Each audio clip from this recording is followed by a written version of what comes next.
Welcome to the Hope, Health, and Healing podcast. I am Michelle Hannah Fields, and I am your host for episode 13, where I talk with my friend and fitness trainer, Jim Ford. He shares his faith journey with you and talks about a time in his life when God really showed up for him. He also shares how he feels like walking through that actually saved his life, spiritually speaking.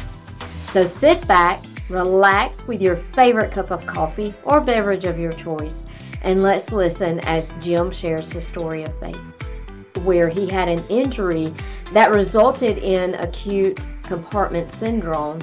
He had a fasciotomy and then also developed a bacterial infection that led to necrotizing fasciitis. It was a very serious sickness. And he said, he could have easily died from it or experienced loss of his leg, but God really intervened and touched his body. He shares a story around that and also how he feels like that actually saved his life, spiritually speaking. So sit back, relax with your favorite cup of coffee or beverage of your choice, and let's listen as Jim shares his story of faith. So I'm here with my friend Jim Ford, and just to kind of say how we know each other. So I was working out at what was Gold's Gym. That's right. Back in the middle, the early 2000s. Mm-hmm. And I would see you training people, and I never had a trainer. I worked out with a few friends, and I had actually walked through a divorce, and life had changed, and I had more time to spend in the gym.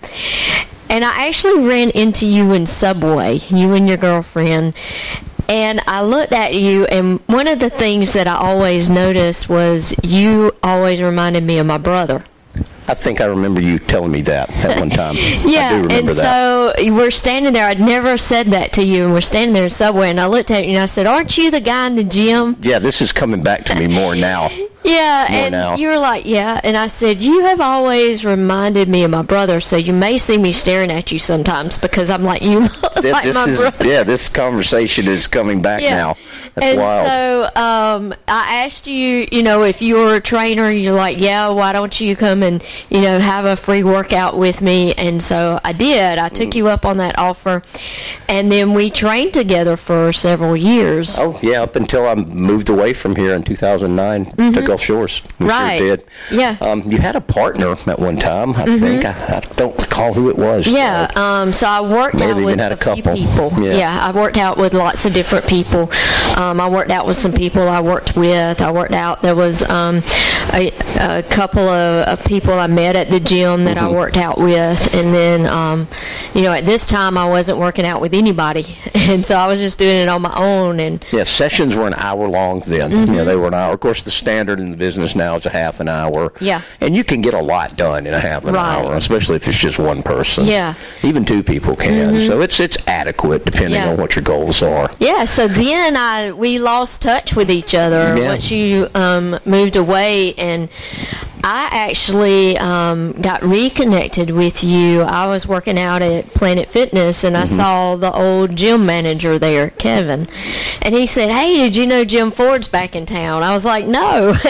And so he told me you were working at another gym in town. I was at Anytime, doing kind of part-time, supplementing what I'm doing now with my own business at the Schaumburg Anytime Fitness. And so I was like, well, I'm not a member there, but I'm popping in. Yeah, I remember it. I remember it very well. Yeah, I popped in to say hey, and then I started working out with you again at your own private studio, and so I've been working out with you now for, a year or a year and a half, something like that. I'd say about a year and a half, close to a year and a half, coming up on that time. Yeah, that's a lot. Yeah, we've known each other for quite a long time. Yeah, we have. Great client, wonderful Christian woman, wonderful sister in Christ. Whenever I still do that when I talk to people, I'm like, hey, you want to come in for a free session? That's always a good way to do the marketing. I'm very adamant about fitness. I'm very sold on it. It's good for people. It's not just to look good. It's just not for aesthetics. It's for your health. It makes you feel better. And there's so much research that's come out recently about the chemicals that are released even from the muscles, contracting muscles. I think they call them hope molecules. This is a relatively new, in the past 10 years. It's not just serotonin and the endorphins, the brain chemicals, but it's also chemicals literally coming from your muscles. I believe I showed you that, the video on that. So I really push fitness. It's very important. It makes people feel better. It makes you healthy, and it helps you the spiritual side. I mean, obviously our spiritual workouts are more important than our physical, but to take care of our body, we're taking care of our temple. And the healthier you are physically, I believe, the healthier you'll be spiritually, and vice versa. Usually, I would love to see more believers in the church getting into exercise and fitness. I think that it would really benefit the body of Christ. And we are in an area where it just happens to be that obesity is more predominant in the South, in the southern states. And I mean, there could be any number of reasons why. It's the cooking, inactivity, who knows, a general kind of a lack of interest in working out.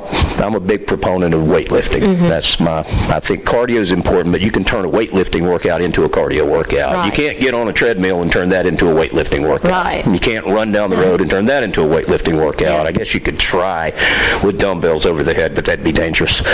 But you can turn a weightlifting workout into cardio. So I guess there's still this idea that weight training is for people that want to get buff and big, and that's just not the case. You work out hard, you don't get buff and big at all. You get firmer and harder. And stronger. Stronger. I do get stronger and have noticed a huge difference. That was one of the things when I was working out with you. I was super fit and strong, and I was bigger than I am now as far as my weight goes. But I was very strong, and then over time, I got out of the gym just because of my time, my schedule, and having to work a lot of overtime. And then I saw my strength waning, and I really had, in my own terms, I was still strong compared to other people my age, other women my age. I was still strong, but I was not nearly as strong as I was. And I have noticed, like, even carrying my equipment, my equipment, my speakers, my amplifier, it's a lot easier for me to daily activity. And that too. I've heard these stories, and I hear them over and over and over, time and time again. I've been doing this for 28, 30 years now, roughly. I did have a period of time where it was a part-time job when I moved back from Gulf Shores, and I moved away from here after I got a divorce. So when I met you, I'd kind of gotten involved with a crowd that I shouldn't have gotten involved with. I started going out to clubs and partying and doing all that. And I was a believer at this time, but I'd slid away from God. I got far away from God and moved to Gulf Shores, Alabama. And when I moved back here, I started working on Fort Benning, doing glazing work, working on Martin Army Hospital with an outfit called Physical Security. It was a cool job. I enjoyed it. And I trained people in the evenings because I always wanted to keep my edge working with people. I trained people in Gulf Shores the entire time I was there. And when I first moved there, I came down with an illness after 2 months. It's called compartment syndrome, acute compartment syndrome in my right calf. And it was just kind of a freak thing. I'd been there about 2 months, and I was kind of wanting to come back to Columbus. And I know if I'd have come back at that time, it wouldn't have been good for me. It would not have been healthy. I'm not saying God caused it, but He will allow things to happen to keep you in a place you need to be. Because on down the road, it's going to be much better for you. Whenever I had the surgery to release the pressure in the compartment syndrome, and I won't get into all the details, it's kind of complex. My calf swelled to a massive degree. I was in acute renal failure. I'd never had anything like this happen in my life. Went into the hospital, I believe it was September 23rd, 2009, and it was in Pensacola. It's about 45 minutes from Gulf Shores. They did an emergency fasciotomy. It's a surgery to release the pressure in the leg, in my calf. And whenever they did that surgery, the wound was contaminated with staph, and I developed what's called necrotizing fasciitis. You hear it on the news as flesh-eating bacteria. And I was in the hospital for about 15 days. I lost about 60 pounds while I was in there. It was rough and very painful, too. And I started going back to church when I was down there, and I had a guy come. I remember one day I'd been in the hospital for a week, and they were having a hard time keeping my temperature in check because of the infection in my leg. And a guy had... Is it like you were having a fever? Oh, yeah. In fact, I didn't have the fever when I first went in because compartment syndrome, it was painful. It was a massively painful condition, and I could have lost my leg due to that alone. And the next morning, I had a surgery. I guess it was around 2 a.m., an emergency surgery, 2 a.m., the September 23rd. I actually went into the hospital the 22nd, but I was in the waiting room for quite a long time in the emergency room. And the next morning, around 11 a.m., maybe 9 hours after the surgery, when I woke up, a doctor came in. He was a vascular surgeon because they need to see what's going on, what caused the compartment syndrome. He undid the bandages, and he said, there's a massive infection here. I can't look at this. And I felt sick then. I didn't feel sick when I went in the night before. I hurt really badly. I was in extreme pain, but I didn't feel that it was systemic. So it kind of changed the ball game. I was in the hospital for about 15 days, and like I said, at one point they thought I was going to lose the leg. And it was quite an ordeal. Yeah. It was something else. If I hadn't been, that's one thing about the working out, if I hadn't, I was in good shape. I was in tip-top condition when this happened, and I recovered very quickly. The wound is big on the leg. It's 90% of my medial head of the calf, the inside of the calf is gone. But I have no functionality loss whatsoever, just an aesthetic thing, but it's a good testimony. As I was saying, after about a week, they were having a hard time getting that temperature in check. And a guy that I met at the church, and I don't remember his name because I never got to know him that well. He's kind of had like long dark hair, rode a Harley, and he was a very devoted, faithful Christian guy. And it was a Tuesday. I remember I'd been in there for 1 week at this point. I remember it was a Tuesday afternoon. They were having a hard time. My fever kept going up, down. That's what the big worry was, man, this infection's not really going away. And that's why this fever keeps happening. He came in. I was asleep, and I woke up, and he was standing there with his arms crossed. And I had just met he and his wife a month and a half before at a church in Orange Beach, his non-denominational charismatic church that I was going to. I was surprised he was there. He'd heard about it. He rode his Harley from Gulf Shores to see me. He prayed over my leg, and within an hour, the fever broke and never came back. Wow. It was astonishing. I mean, he had kind of started going to a church in Foley where these guys were big time, very ultra charismatic. If you know what I'm talking about, you've been to them before, and he just wanted to see healing. And he said, "Let me pray over this thing." He prayed over it, and fever never came back. Within that hour, it stopped. It never came back. A week later, I got out, and then I had to do all my post-op stuff, my wound vacuum therapy. They had me on IV antibiotics for about 2.5 weeks. And I was back doing my legs again about 2.5, 3 months later. And the wound care people, they had a skin graft in December, so September, October, November. 3 months later, after all this started, I had almost 3 months to the date, exactly 3 months. I had my skin graft on my leg, and I was back in the gym, and the wound care people said that they hadn't seen anyone recover that quickly. And of course, they attributed it to the way that I ate, taking in adequate protein, and the fact that I was in the shape that I was in. So exercise isn't just to, you hear people say, oh, yeah, I had a buddy who ran all the time. He died of a heart attack at 45. Well, yeah, these things happen. You can also die of anything at any age. Right. However, if something does happen and you're in good shape, your recovery time is so much shorter than it is when you haven't taken care of yourself. These wound care folks were telling me that they have people with wounds just the size of a 50-cent piece that smoke, they're diabetic, they're obese, they don't do anything, their blood sugar's out of whack, and it takes them 9 months to a year for a wound like that to heal, and that's with wound care therapy. Yeah. So if they would just start exercising, start moving around. We're made to move. Yeah, and I think too, drinking water. Absolutely. That really helps your hydrated. body. Your body heal. Had somebody say on one of our trainings the other day in our health book, it says if you don't drink water, your body is just recycling water.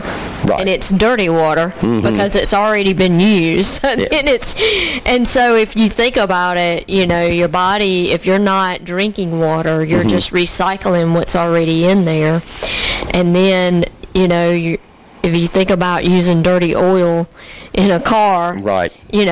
It's going to cause that machine, that car, not to function as well. That's right. Over time. That's and right. It's the same with our body when we're not putting the right things in it. Oh, absolutely. It causes our body not to function properly over time. It's not immediate, it's gradual. And so like what you said, being in good shape, having good health does aid the recovery process. And, a lot of times too, doctors can fix your problem, but just like what you said when your friend prayed over you, God is in charge of the healing part. Absolutely.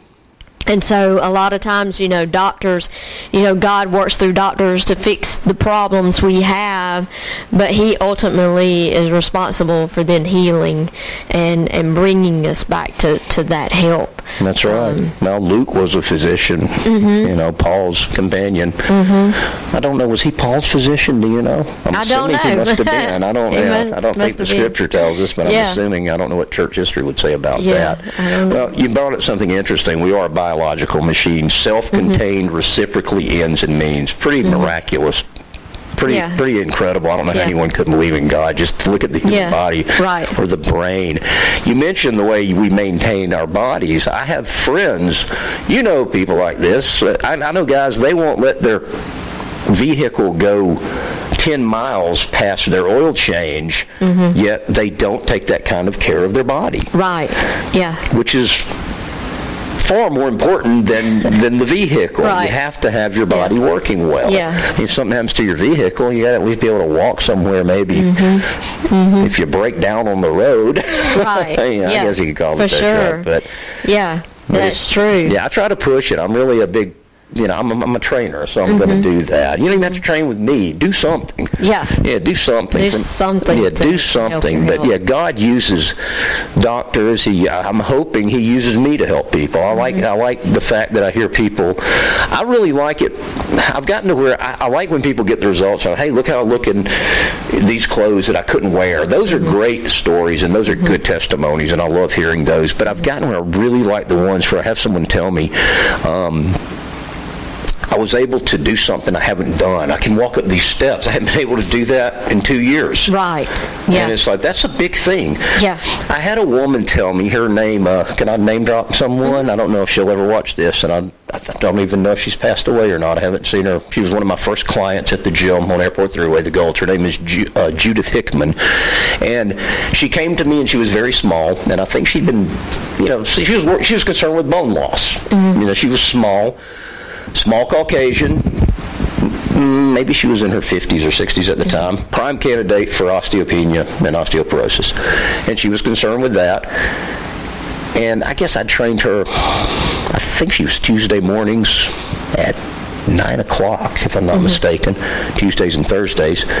And she came to me one Tuesday after the weekend. I'd already trained her for a couple of years, and she looked at me and she said, this weekend I worked in my garden all day long on Saturday, and I didn't feel it. She said, that's the first time I've done that in several years. And she said, I couldn't have done it without this. And she looked at me and she goes, so never lose sight of the fact you're helping people. And I never have. That stuck with me. when I got into this, I was in, man, people just want to be muscular, they want to be in shape. I didn't realize I was in my 20s. That's all I was concerned with. And if you do it for that reason, for the aesthetics, you're still going to get the health benefits, and vice versa. You do it for the health benefits, you're going to get the aesthetics. Yeah. So, and I've been very blessed with having a lot of really great clients, a lot of Christian clients, really, truly believers. You know, I have some that aren't, and I pray for them, but, you know, the vast majority have been quite, and they're not just talkers, they're walkers. You know, they're walking the walk. They're not just talking the talk. I've been very blessed, and to be honest with you, I kind of need that. I need that. I feel that I have a ministry here, and part of that ministry is talking to other believers. We're all supposed to witness. We're all supposed to tell the unbeliever about Christ, but there's a way of the fellowship amongst believers where we throw things. You and I do this all the time. Even if I disagree we can disagree. The church is filled with disagreements, but we still fundamentally believe that Jesus was born of a virgin, God in the flesh, died for our sins, rose again on the third day, seated at the right hand of the Father, intercessing for the saints. Yeah. So the little periphery things, you know, it's kind of fun to go back and forth on that. It kind of opens minds. In fact, I think you mentioned something about that. You said a friend told you, I don't know if you recall, it's just a conversation we had a few weeks ago, about a friend telling, do you remember that? It was a friend of yours, she told you something about that, opening a dialogue and disagreement, but how it should open your mind up, obviously not to some kind of crazy heresy, but, you know, where we can look at each other and go, I'll have to think about that. And I've started learning that more in the past few years, because used to be I was hard to move. I was unbending. And in some things, obviously, we have to be unbending. We can't compromise certain parts of our wall. But there are things that I can, you know, look back and I think, okay, maybe I've been a little too harsh about this. And and I think not given enough grace. Right. And I think sometimes, you know, we look at things from our perspective and what God's called us to. And sometimes, like, if it's black and white in the Bible, then it's black and white in the Bible. Like, this, thou shalt not kill. Okay, that's black and white, you know. But there are some things that maybe God says is not good for me to do. That's right.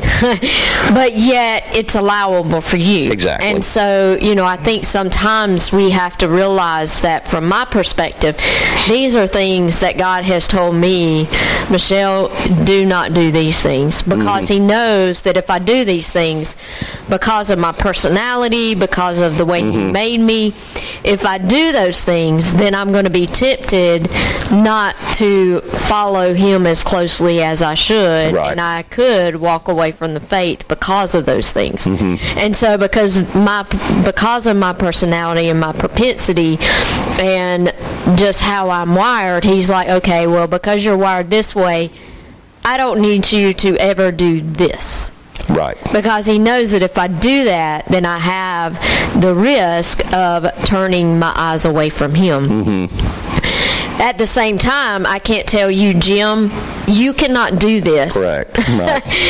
And it would be a sin for you to do this. That's not in my realm of knowledge. It's not a stumbling block to me. Right. And so, you know, I think sometimes we may, because God has told us not to do it, we try to transfer that over to somebody else. And that's one of those things where we need to realize, well, that's what God has given me. And He's told me never to do, but maybe it's something that would be okay for you to do, because it would not tempt you to turn your eyes away from God to do it. And so, you know, I think sometimes looking at different things, being open to other people's perspective, and like you said, being able to have a conversation with somebody, disagree with them, but still love them and be, you know, friends with them and still respect them as fellow Christians.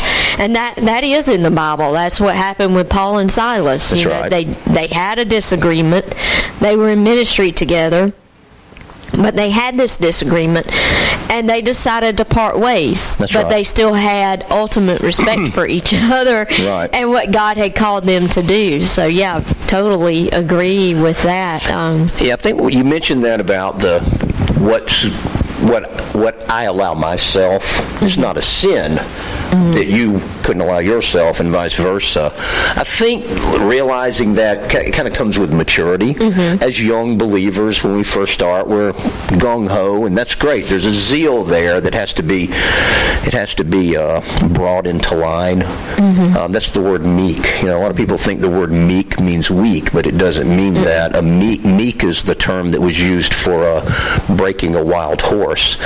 You don't take away its strength, you bring that strength into a useful place. So now that strength can be used for something good rather than just going nuts and crazy. So that's what meek means. So a meekness comes along with that. I mean, when I first became a believer, I've told people this, I can't pinpoint like the date when it happened. I grew up in a house, my mom was a Christian. She became a believer when she was 7 or 8. I think she was 9 years old, she told me. She heard a sermon about hell, went down, accepted Christ, got baptized, and she's been a pretty staunch, faithful believer. Anyone that knows Marie Ford, my mom, can attest to this. I mean, she's it was a little different for me. The perspective I had was a little different. She's a wonderful mother, but my brother and I were kind of wild when we were young. We were good kids, but we were a little disobedient, to a bit of a degree. But I can't pinpoint the time and place. I grew up in a house where I was churched to a degree, and in my 20s I became a believer. And I remember when I asked Christ into my heart, and I've done it more than once, and someone said, well, you don't do that. Well, I know I'm a believer, and God, the Holy Spirit spoke to me once, and because I was concerned about that, not knowing my birth, not knowing when I was born again, the second. And He reminded me, He said, look, if it weren't for your parents telling you when you were born in this world, you wouldn't know that either. But you know that you were, and that they're your parents, and He assured me, I'm your Father through Christ. And I got a real sense of peace knowing that, because there are, lots of people. I know the exact day and the date, and but that's just kind of, my story. But when I was young, I'm into music. I have a band T-shirt on right now, Massive Attack. I'm a big music buff. I've always loved music. It's a hobby of mine. I know a lot about it. And I had albums when I was a kid. I collected them. I think the first album that I bought that was by a band, I believe it was Electrolyte Orchestra's, or maybe it was Boston Second. Yeah, it was Don't Look Back. It wasn't a K-Tel album. I don't know if you remember K-Tel albums. Certainly remember the Now series where you had the hits of the day, came on one, like 20 hits by the original. K-Tel was that in the 70s. And but the first thing I bought was Boston. I was 11 years old, bought it with allowance money. And I had a massive collection of albums when I became a believer, and I got rid of all of them because I felt at that time that music... I still loved the music, but I wanted to listen to godly music, music that only worshipped, that only spoke about God, that glorified God. Every now and then I look back and I think, oh man, I wish I had my albums. But at the time, I believe it was the thing that I needed to do, because that music was associated with me going out and drinking and hanging out with friends, and it's still great music. Now I can listen to it as a mature believer, and it's not like that. I don't, I can just listen to it and enjoy it. So I think that comes along. I don't know, maybe at that time I would have told other people, hey, you don't need to be listening to that music. But we do need to be careful what we put in our spirit. I'm still very particular about the kinds of things I watch and that I listen to. Yeah, I think that is, a level of maturity too, is realizing that what you're listening to, what you're reading, what you're seeing, it's all feeding into your spirit. That's right. So, you do have to be mindful of that. And, I think that is a part of guarding your heart, is guarding what you're putting into your soul and your spirit, for sure. So at what point do you feel like was kind of your turning point to where you realized life is not going the way that it needs to go, and I need to turn back and start focusing more on my relationship with the Lord? What do you feel like was the turning point for you? That was in 2009 when I moved to Gulf Shores. I just realized I was like, I'm I'm drinking. I'm spending money doing things I'll not be doing. I was doing some drugs. Did I say any of that's going to be completely? I was doing cocaine on the weekends, partying with a lot of people in Columbus, and I'd had enough. I was like, I got to get out of here. My brother lived in Gulf Shores, and he invited me down and went down there and started training people, and then this happened to my leg. That kind of put me under for about 3 or 4 or 5 months. In January is whenever I was really fully recovered and released from the doctors in Pensacola. And in January in Gulf Shores, there's not much to do. And I was sitting around, and there was a depression that happened then. I was still going to church, but after that little, when the summer came of 2010, then I started working at some of the restaurants in Gulf Shores. You can do whatever you want there, and I continued to train people down there at one of the rec center, and I did pretty well for the 3 years I was there, training clients. Met a lot of great people. I love the area. It's a wonderful area. That's where I visit when I go to the beach. That's where I go. And I came back here in 2012 and kind of got rolling again, and eventually did the construction work. After that, I went to work for Anytime Fitness in Phoenix City, just up the road from where we are now, and I became the training director. I was there for, I think, 5 or 6 years, and then 2 years ago I decided, I'm going to go out on my own, and started training people out of my duplex. It was a pretty big...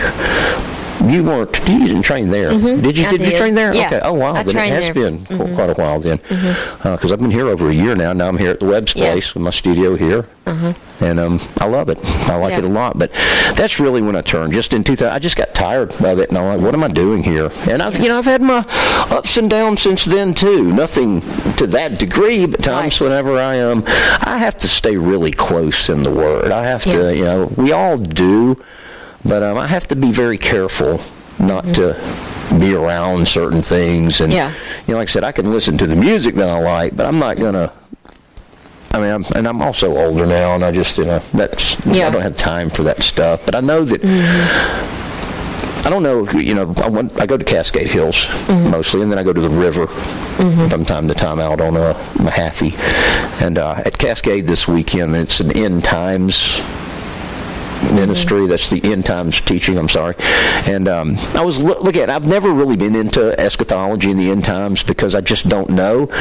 But for the first time ever, I'm really believing that, we've been in the end times since Christ was here. That's when the end times began. But I think we're getting very close to his return. It just seems that way. Do you get this sense at all? I do, More than you have before?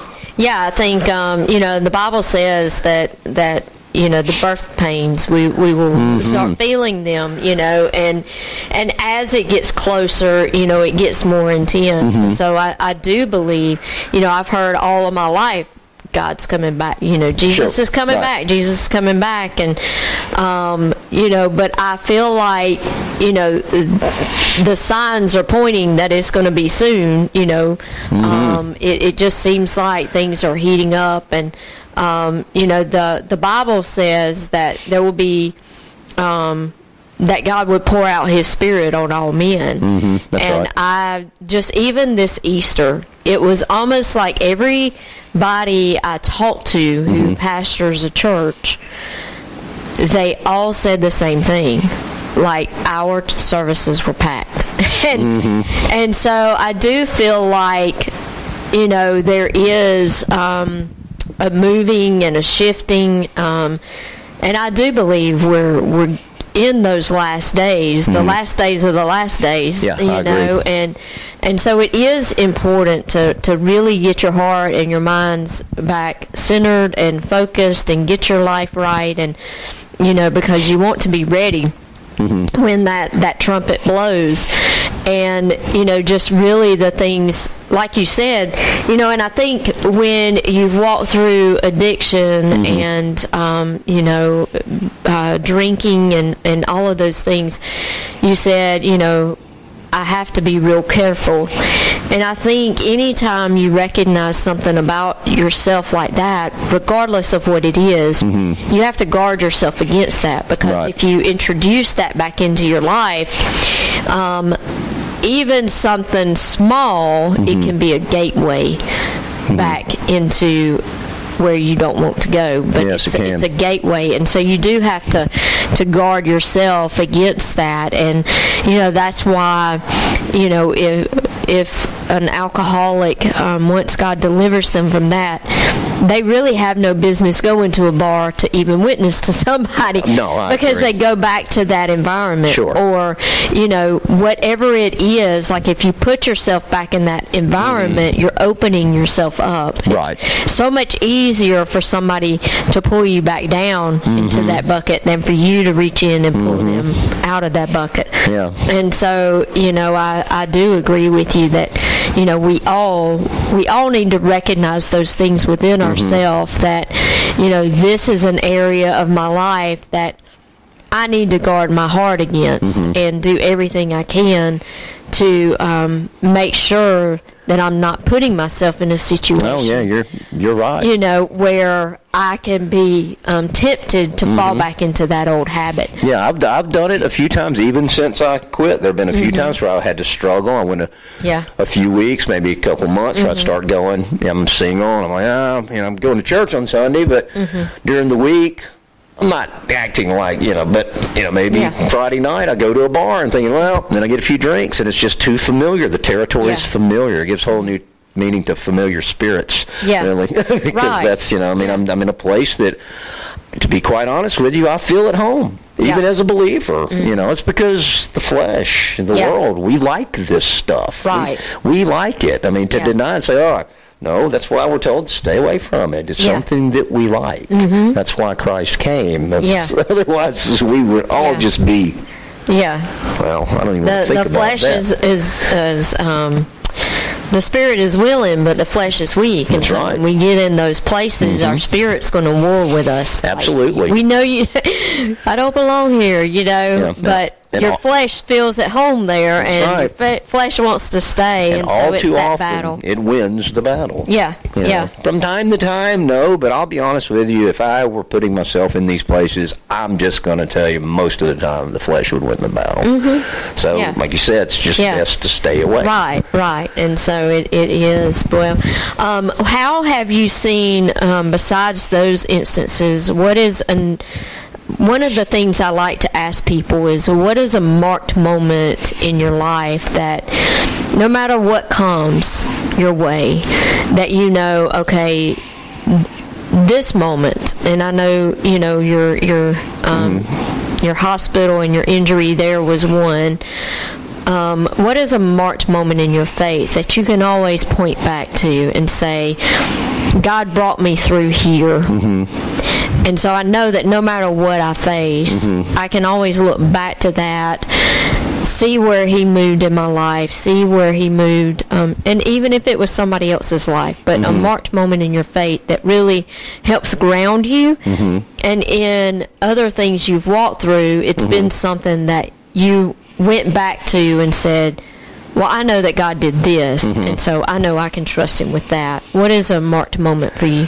I would have to say I have a lot of them, actually. They happen fairly regularly whenever financial things come about. And I'm one of these people, it's like, I wish I could adhere more to be anxious for nothing. I try. It's a weakness for me. I really have to pray over this and become so much better at this. But I'll get to where I don't let God have things. And that's one of those things. But he's never let me down. Now, there is a moment, and this is something that I've never forgotten. When my son was born, Landon, and you know Landon. You've met Landon, haven't you? And he's 26 now. I have a grandson and another grandchild on the way now. And his wife, my daughter-in-law's name is Sierra. They live in Noonan. And when he was born, I always wanted a son. And I had a vision. I imagined, even before I met Landon's mother, and we've been divorced for quite some time, even before I met her, I would imagine in my mind being in a room in the hospital when my son's being born, and I had an image of how he would look. And when Landon was born, I'm telling you, it was exactly like the image. Everything, the way he looked.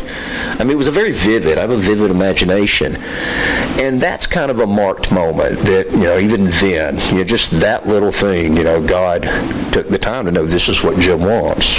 And so I think that's probably the one that stands out the most for me. It wasn't anything dramatic or anything where I was, saved from near death. I mean, it kind of was, though. This was pretty close to it. Yeah. And again, this is a big one. I said, I'm fairly convinced that I was on my way back to Columbus had this not happened to me, and that made it absolutely impossible. Yeah, and that could have been God just saying no. Like, I know if Jim goes back to Columbus in this moment, like, he's not going to be where I need him to be, so I'm going to allow this to happen to him. Because it was a freak thing. I don't know anyone who's listening, if they're a doctor or a nurse, they'll know what acute compartment syndrome is. There's acute and there's chronic. Chronic isn't as severe. Runners often get chronic compartment syndrome. Eventually they have to have a fasciotomy too, oftentimes.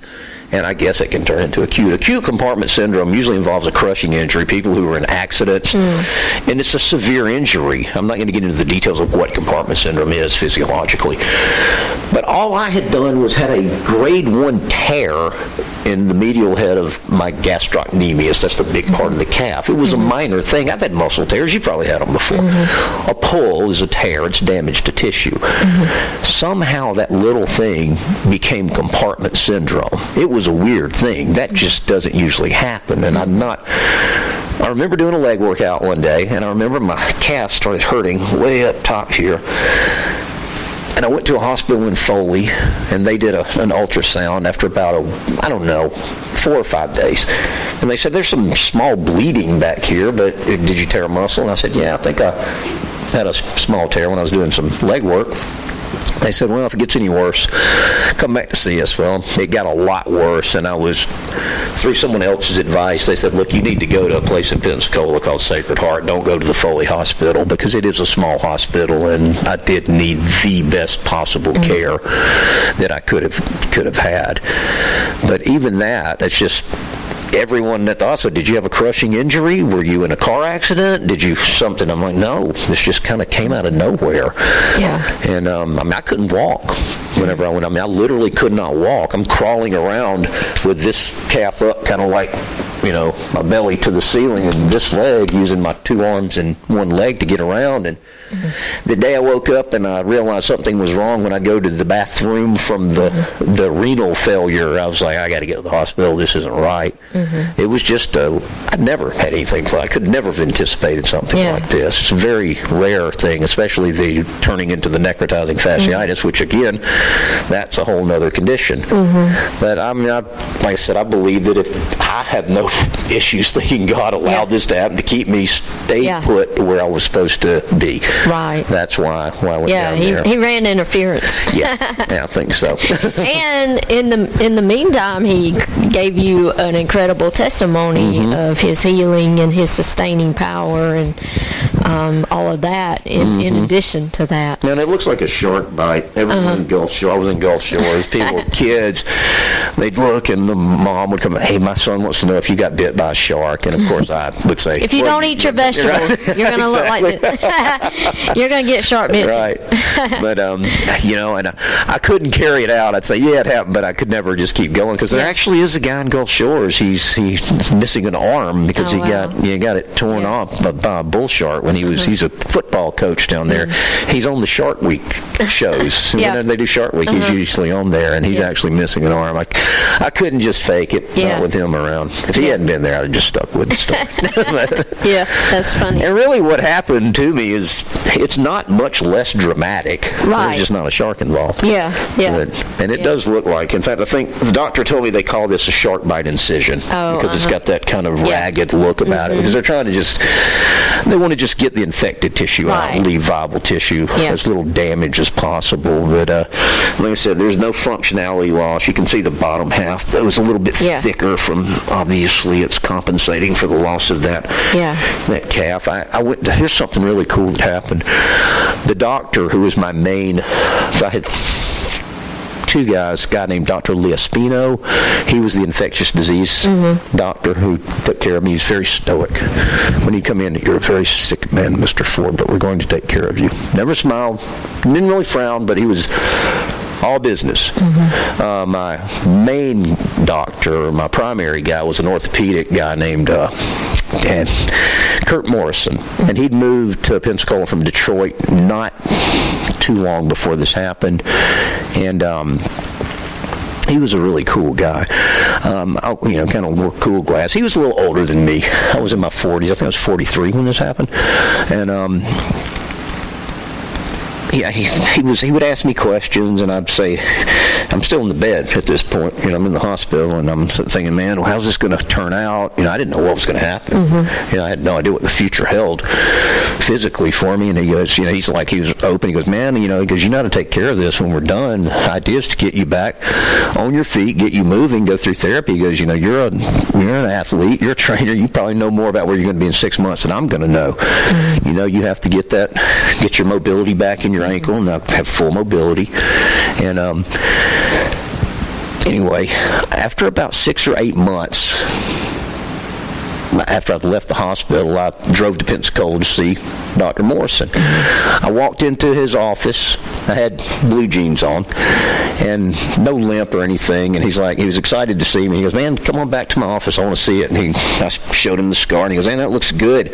The cool thing is, I think I told you about this, a couple of months after all this happened and I was released, I don't know, the spring, he went on with his church. He went on a missionary trip to Africa, and the very first patient he had necrotizing fasciitis on his leg, and he saved the guy's leg using everything he learned with me. He'd never dealt with this before.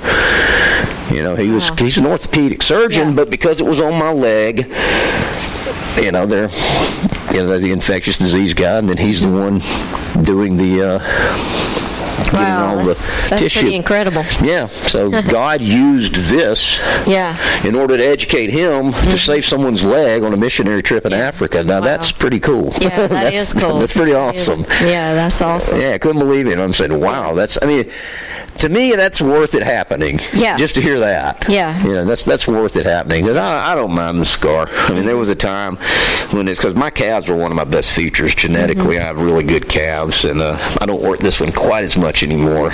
I work it because obviously half of this one's gone. But at one time it bothered me, but it no longer does at all. Well, and like you said, it gives you a chance to share your testimony. That's exactly right. When people ask, God was working throughout all of this. Yeah. So he was moving through the whole thing, without doubt. And even, I tell people, things you walk through emotionally, there's scars there. And the scars are there to remind you of how God moved. Yeah, that's right. And so that even emotional scars, those kind of things, they remind you of what you went through, but also God's faithfulness to bring you through those things. That's right. And I need to always remind myself of that, because I need to be grateful for what happened here and look down and remember. And sometimes I take it for granted. The further it gets in the past. Yeah. I have my leg. Yeah. Virtually every doctor or nurse that I've ever met, and I meet a lot of them in this field, a lot of nurses use trainers, and several doctors, every last one of them, that they see how much tissue damage was done here and they find out what the condition was, they're astonished I have my leg. Yeah. They're like 9 out of 10 times that leg's gone. Right. So, and like I said, I just don't even feel there's never any pain. There's tightness, from scar tissue, but again, I don't have any lack of mobility at all. Yeah, that's I can even do calf raises on this leg. Yeah. So there's nothing that I can't do now that I could do before. Yeah. So, and if you see me with pants on, you'd have no idea it was there. Right. It was important for me not to have a limp. That was a big thing for me. Yeah. And I'll tell you what, though, it's painful. I don't know if anybody's ever used a wound vac before on a wound like this, but man, when they first changed that wound vac sponge the first several times, it is absolutely the worst, most horrendous pain I've ever felt in my life. Even when you've been given a shot of Dilaudid, you can still feel it. It's just It was an ordeal. Wow. Yeah, it was something else. All that weight I lost. It was a humbling experience. Right. For sure. Yeah, for sure. For sure. I was after I got out of the hospital, I think it was less than a week, I'm in the gym where I was training people at. Mm-hmm. And eventually it became my main place to train everyone. And I'm on a walker, and I've got IV antibiotics over here on my belt in a bag, and I've got my wound vac over here. I wouldn't recommend this, by the way. When you have open wounds, you shouldn't be in the gym. It's really more for you than anyone else, but you shouldn't be. But I wasn't going to adhere to any of that. In fact, I convinced the physical therapist that I went to in Pensacola. I went to physical therapy about 3 times. Now, anyone listening, if you're prescribed physical therapy, you should go through the entire regimen, but I did know enough to do this on my own from what I do. But they had a nice little setup like a gym, and after I'd done my therapy on my hamstring, because the hamstring really needed working after all this, I convinced the physical therapist to let me use the weightlifting equipment to do some upper body work. So I'm like, I'm going to be here another half an hour. Can I do this? And she's like, okay, you can go ahead and do that. But it was something else. Well, talk about, because I know you have your own studio here, talk about, because I know that was a God thing of how he worked this out for you. Talk about what that looked like for you, him opening the door for you to have your studio here. Well, it's really simple. It's funny, I've reconnected with so many people that I used to train at the gym in the last year. Angie Mitchell, who's the owner of the property here, the Webb's place where we are now, I trained her back in, I think she might have been one of my first 5 clients in 1995 or 6 when I started this in Columbus. And I reconnected with her when I started working at Anytime in, I think it was 2015, Anytime, and I trained her for a while over there. And then I trained her some at my little studio over in my duplex where you started at. And I guess sometime, what is this, 2024, so it would have been 2022, she called me in the fall and she said, hey, I've got an offer for you. She told me that she had purchased this property and was going to turn it into Air BNB, a wedding venue, and an event center, and that there were offices, an office building in the back, and she wanted to know if I wanted to use a space there for my training studio, and I immediately said, yeah, absolutely, without doubt. There's just something about having it in that public space versus having it at my house that people just have, it's a perception thing. It's really, I think maybe there was just a tad more room over at the duplex, I believe. Do you think maybe just a little more? Maybe a little bit. Just a little? As far as just that room, but I think you can do so much more in that room. And being able to do a little bit outside on good days. That's right. That's right. So I think the setup is better here. Absolutely. Even though the actual studio room might be a little smaller. Yeah, and we've got 7 acres of just beautiful property here. And we can walk. That's their clients. We walk before the workout. We walk. Sometimes the whole workout's just us walking and talking, getting active, depending on the client. I have some older clients. I train people. The youngest client I have right now, I believe he's 21, and my oldest is 84, I believe. So it wide age range here. I also have a medical exercise specialist. I do, so I can work with people post therapy whenever they get out of physical therapy. I'm not a physical therapist. That's another ball game. They have more esoteric knowledge than I do, but they work with you to get you functional for your daily activities. They're not trying to get you to the point where you can work out and exercise. I guess they could, but they're very protocol-oriented. I could be a bit more creative with what I do. And I'm for after the physical therapy. So you can get back in and start. You don't want to just jump in with any old trainer, personal trainer. There's some good trainers in the area, but you have to be careful when you come out of something like a knee replacement surgery, any total joint. You have to be be careful. You don't want somebody who's just going to put you through the ringer and hurt you and cause a problem with whatever it is you had done, rotator cuff, back surgery, whatever. Right. And, I think that is an important aspect. And that you train, young people, older people, all of us in between, and different, fitness levels. Oh, yeah, all train different fitness levels and abilities, and, being able to adapt the workouts to whatever their level of ability is.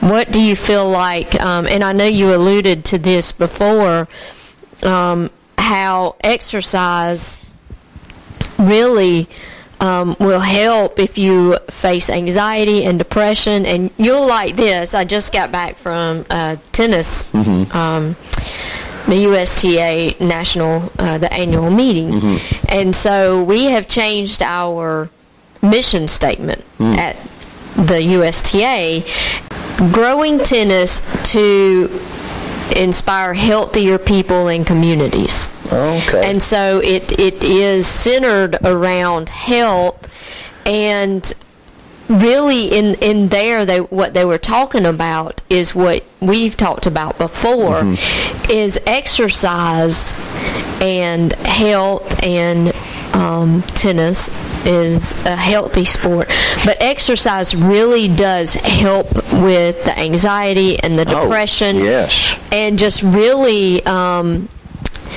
as you do that, you find yourself not in that place. It really does help your mental, your emotional, and really helps you be able to handle different things. A plug for tennis is tennis is the healthiest sport, and there's science that backs it up. And if you play tennis, then you can increase your lifespan by 9.7 years. Really? Yeah. Wow. And so there's science that backs I didn't know that that. up. That's awesome. I'm not surprised. You have a lot going on there. A lot of cutting, a lot of little sprints, arm work. It doesn't surprise me. There's really nothing else quite like it. Yeah.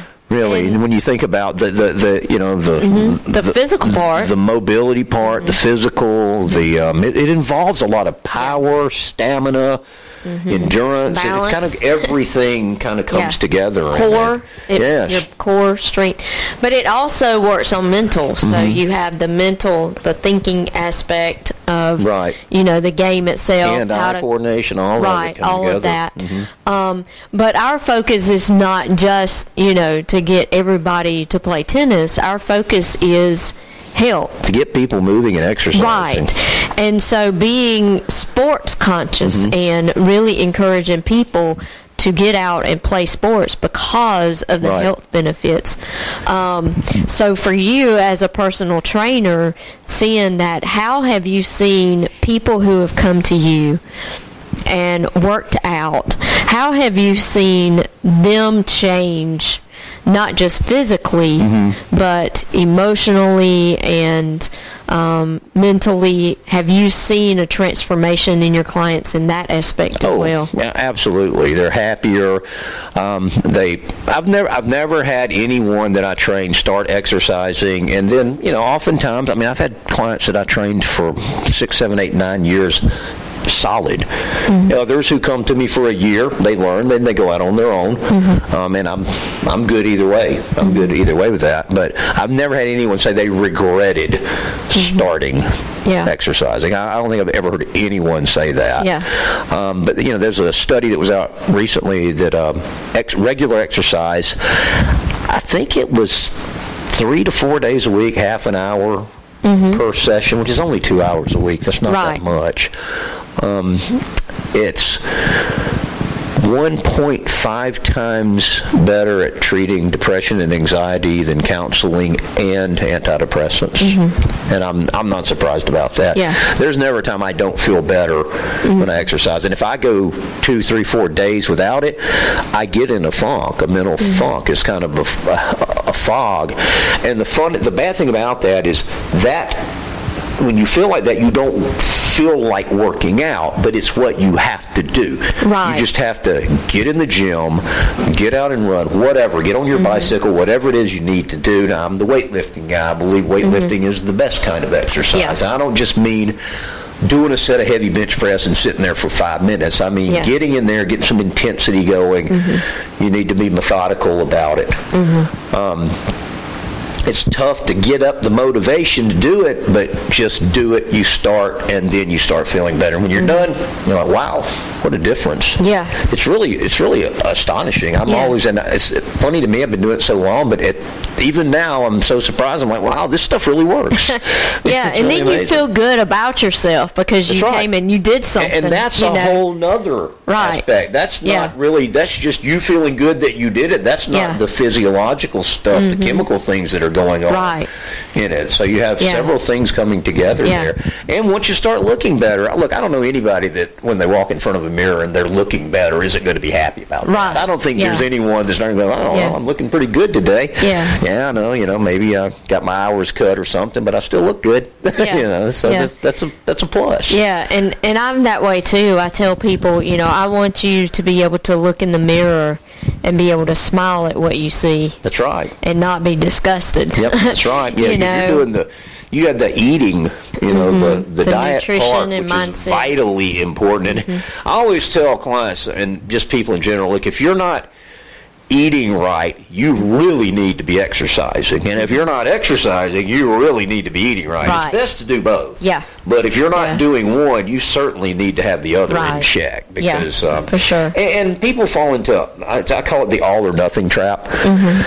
Like, well, if I can't get in the gym 5 days a week, 4 days a week, 3 days a week, I just won't do it at all. Well, if you can only do it 1 day a week, get in there that 1 day. Yeah. It's better than nothing. It really is. Yeah. And then find the time for the other. Don't ever fall into that all or nothing trap. It's deadly. For sure. Yeah, it'll mess you up. Yep. So. Well, thank you for your time today, Jim. I have 3 questions I ask all of my guests. Okay. So the first question is, if you could only pick one scripture out of the Bible to carry with you the rest of your life, what would that one scripture be? He who began a good work in you will be faithful to complete it until the day of Christ. Philippians 1:6. Got it. Yeah, that's my favorite one. Awesome. That's it. He said, I've started this. I'm getting into a debate, not a debate, but a topic. Are you saved? Once saved, always saved. I believe once you're born again, if you're truly born again, you're always born again. He who began a good work in you will be faithful. He began that work in you. You couldn't do this on your own. Right. And look at Jonah. He began a work in Jonah. Jonah didn't want this, but it got done. It got done the hard way. Yeah. So you either do it God's way or the hard way. Yeah. And that's my favorite scripture. I love that. If you could go anywhere in the world, where would your dream vacation be? Oh, wow, that's a tough one. I guess there's many, but I would want to go to Paris because I'm an art buff, and I just want to see the Louvre and the Musée d'Orsay and all the great paintings that I've loved. I know it's not the most aesthetic, but for me, that's what I really want to go. That's awesome. Go there. That's awesome. And then, are you a coffee drinker, a tea drinker, or neither? Coffee. Black, no sugar. Yep. All right. Straight coffee, Yep. I know. Yeah, coffee. We'll be working out, and Jim will say, I'm going to go get me another cup of coffee. Exactly. I'm like, okay, go get you another cup of coffee. Well, all right. Well, thank you, Jim. Thank you. It's been fun. I will put information in the show notes about Ford Fitness, how people can reach out to you and get information. And that sounds great. That's good. Can I get my number out? Yeah. Right now, 706-575-3882. All right. Ford Fitness, that's my number. If I don't answer, send a text or just leave a message. All right. All right. Thank you, Jim. All right. Thank you, Michelle. Thank you for joining us on Hope, Health, and Healing today. I know that Jim's story of faith has encouraged you, that it has given you some insight and made you take notice of your own life and how God has intervened for you. Maybe even He redirected you like He did Jim. And maybe Jim's story has inspired you to work on your own physical health. If you are looking for help in this area, I would love to talk with you, hear what you're wanting to accomplish in your health, and how we may be able to help you. I went on my own journey 6.5 years ago. I lost 60 pounds in 2018 just from working on my nutrition and my mindset. I now help other people as a health coach to help them achieve health in their life. Jim would be a great resource for you as well. He is very knowledgeable as far as the science of fitness training and can really help create a routine for you and workout sessions for you that will help you move your physical health forward as well.